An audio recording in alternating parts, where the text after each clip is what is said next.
Hey there, Ryan. Thanks for sending in your swing. These are the ones that are at regular speed, so I thought I'd let the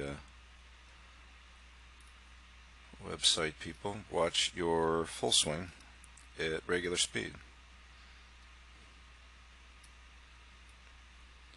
So pretty easy to see. You got to be a 5 handicap, like to get better.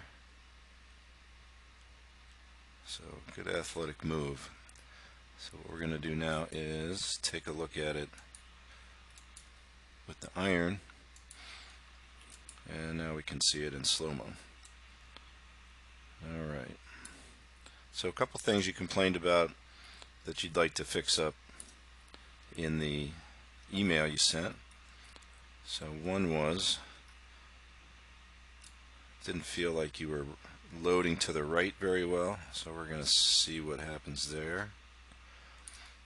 And the other one in the backswing was the club getting a little inside. We can see that that probably is the case. Got to figure out what that's going on. And then the right leg movement, you felt like it was too much toward the ball.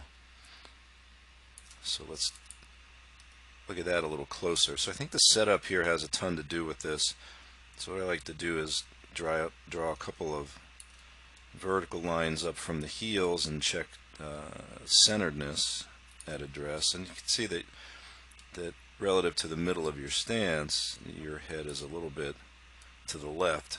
So the ball's left of center, and if I draw a vertical up from the ball, you are right on top of it. So the first thing I would do, and you can see where your shoulders are here, right? So what we want is we want the shoulders to fit inside of this box here. So you can move your upper body to the right about an inch, or about 2 inches maybe, to get that centeredness here. You could put the head a little behind the ball at address. It might move your hips back a fraction, but probably not as much as the upper body. So that's one thing. And then on the other side of the setup, if I draw the line from your tush back to the ground, so normally we want space back here. So I'm thinking that your balance point is a little bit too far out on the balls of your feet. I'm always liking setups that are out over the ball, but if the heels start to get too light, it's easy to get stuck out here on the toes. Alright, so I would say put the centeredness on the feet, move the balance point back a little bit so it can still be on the ball or balls of the feet, but not quite as toward the toes. And then you'll find that your butt will be back, because when you take it back, and a lot of things that happen during the swing are a result of how you start. You're going to do two things in the backswing here.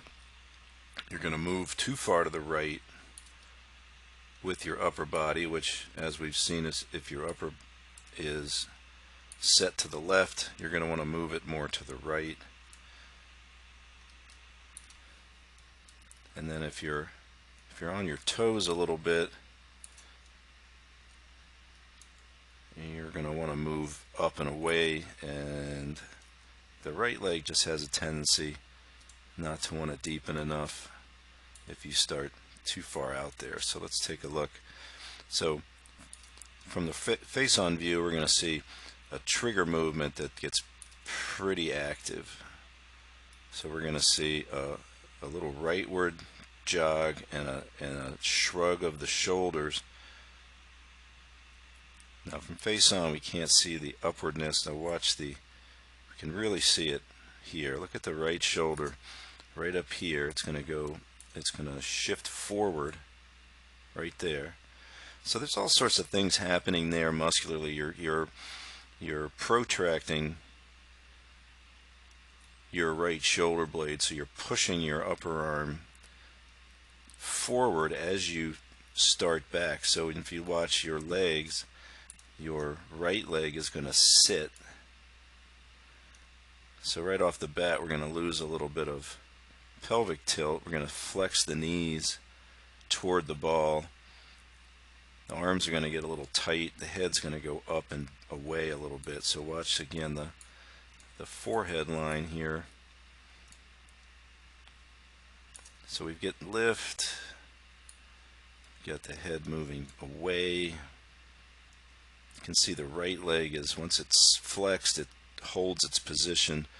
And now if you watch the arms, because of the way the shoulders are moving, the arms tightening, what happens now is you're going to bend the right wrist.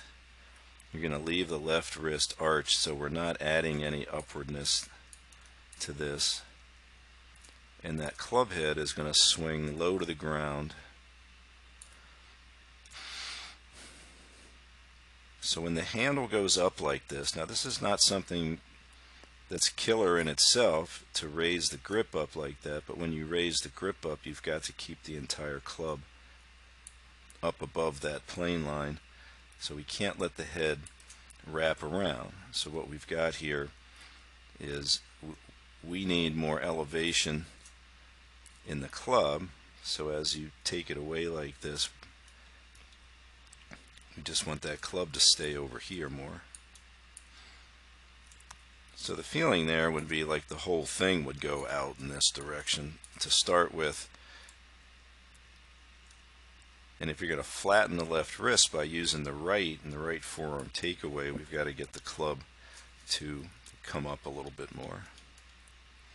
So the best thing here is to take a shaft, put it in the ground, so you figure out, as you get a sense for your width. So here's this is where the shaft would go in the ground, and when you look at it from back here, it would go in the ground right there, right? So that if you went back, if that shaft is stuck back there on the plane, just and the end of the stick is at the height of the grip at address, and then you do this, bang, so you're going to hit that thing here. So that's going to help train you get above that. So that would change this position completely here. Alright, so what do we do with the trigger? We have to, you can't just tell yourself not to do anything, you have to do something different than this. So the first thing is we're going to set up to where you don't feel as left, and then when you take that thing away, you've got a number of choices. You could forward press a little with the hands, you could forward press a little with the knee, you could turn your chin to the right, but the big thing you need to do is you need to quiet down your upper arms and shoulders. So no shrugging, and at address it would be better if you felt your elbows were slightly bent. So remember, I'm always all about a little bit of that home plate feeling here at address, where your arms feel a little bit more bent, and then the elbows are angled slightly more out. Usually you can't really tell, but just don't lock them up, and when you do this, they kind of get locked up. Now I'm hoping that if you set it up a little more right, then we'll get a lot less head movement. So that's about 4/5 of a head over from the box there. And then in the downswing, you'll see that the head does not recover. So one thing we definitely want to do, if you're going to move, if everything stayed the same and you did this, you would want to move your head back, all the way back into the box. And that would help the club not get stuck behind you. Now, once that left wrist gets bowed like this and the club gets behind you with the face open, there's a ton of external rotation going on. You got forearm rotation, you got the right shoulder staying way forward, and it's not likely that with this action as you lift that you're going to get any elevation in the arms. If the body's lifting, the arms like to stay low, so you can see the right arm stays low. So we want to get this. I think if you make these changes, that eventually what will happen is, as you get up to the top, I wouldn't see you with an upright swing, but I could see you with the left shoulder here and the hands maybe up there above the right shoulder a little bit more. Now the balancing, because that sit move with the legs, the right leg stays put. In the forward swing, you're just going to see that the right leg is going to chase. So what do we do? How do you work on that? So if we get the backswing a little better on the downswing, what I would be doing to work, I'd take a shaft, a shorter shaft than the one you would use for your takeaway. And now this one's going to go between your feet.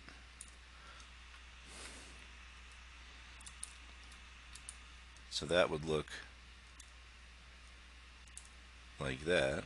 And if we come back here, so that shaft's going to go in the ground right about here and come up.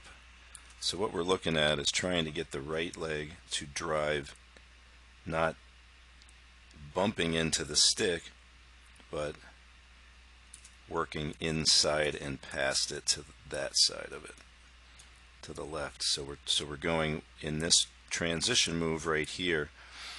You got a couple things going on. You'd be trying to get the handle to come out toward the ball, trying to get the right arm more over here in front of you, and we want the right leg to work back into the left and push the left side of the pelvis up. So if the knees aren't as forward here and the club is less behind you, then the follow through would feel less out to the right, and you could work on it eventually getting that left knee to straighten a little bit more. So you do a great job of getting the handle over to the ball, but with everything else going on, it's going to give up pretty soon after impact. So every now and then it's going to feel a little flippy.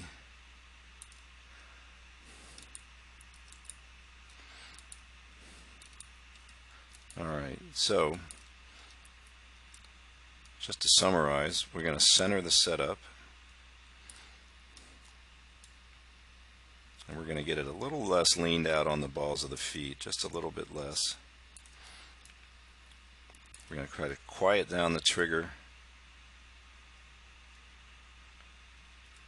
especially trying to get rid of the shrugging with the shoulders and upper arms. I think with your head a little bit further to the right at address, this movement would be fine. You won't have to move as far, so you could feel your head stay a little more stable. You definitely want to see it come back into the box, the head, by the time you hit the ball. Oh yeah, and I wanted to show you one thing with the driver. You can see in the setup with the driver, your driver swings better because you set up taller here, even though it's a little too far out on your toes again. But you can see the takeaway is not as behind you, and in the downswing the club is definitely not as behind you coming through.